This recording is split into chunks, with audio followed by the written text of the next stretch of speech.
சூரிய தேவரின் மனைவி சந்தியாதேவி நீண்ட நெடுங்காலமாக சூரியனையும் அவரது வெப்பத்தையும் அருகிலிருந்து தாங்கி வந்ததன் காரணமாக தன்னுடைய சக்தியை இழந்திருந்தார். ஆகவே அவர் பூலோகம் சென்று தவம் செய்து மீண்டும் தன் சக்தியை பெற எண்ணினார். அதை சூரியனிடம் சொல்ல பயந்த சந்தியா தன்னுடைய நிழலில் இருந்து தன்னை போன்ற உருவம் கொண்ட பெண்ணை தோற்றுவித்தார். நிழலில் இருந்து உருவானதால் அந்த பெண்ணுக்கு சாயாதேவி என பெயரிட்டார். இதையடுத்து சந்தியா தவம் செய்வதற்காக பூலோகம் செல்ல சாயாதேவி சூரியனுடன் வாழ்ந்து வந்தார்.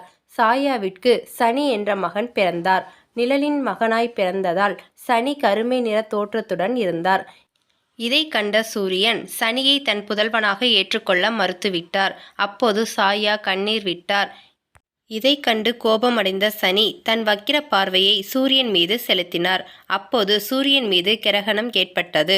சனியின் சக்தியை கண்டு வியந்த சூரிய தேவர் சிவபெருமானிடம் சனியை பற்றி கேட்டார். அதற்கு சிவபெருமான், தேவர்கள், கடவுள்கள், மக்கள்கள் என்று யாராக இருந்தாலும் பாரபட்சமின்றி அனைவருக்கும் அவர்களின் பாவ புண்ணியங்களுக்கு ஏற்ப பலன்களை வழங்கவே சனி பிறந்துள்ளதாக கூறினார். இதனால் மகிழ்ந்த சூரியன் சனியை தன் புதல்வனாக ஏற்றுக்கொண்டார். சனி வளர்ந்த பிறகு தன்னுடைய பொறுப்பை உணர்ந்து கொண்டார். பாரபட்சமின்றி நீதி வழங்க பந்த பாசங்களை துறக்க வேண்டும் என்பதால் சனி தன் பெற்றோரை பிரிந்து சென்று சனிலோகத்தில் வாழத் தொடங்கினார். இவரது வக்ர பார்வையின் பிடியில் இருந்து சிவபெருமான் உட்பட யாருமே தப்பியதில்லை என்பர்.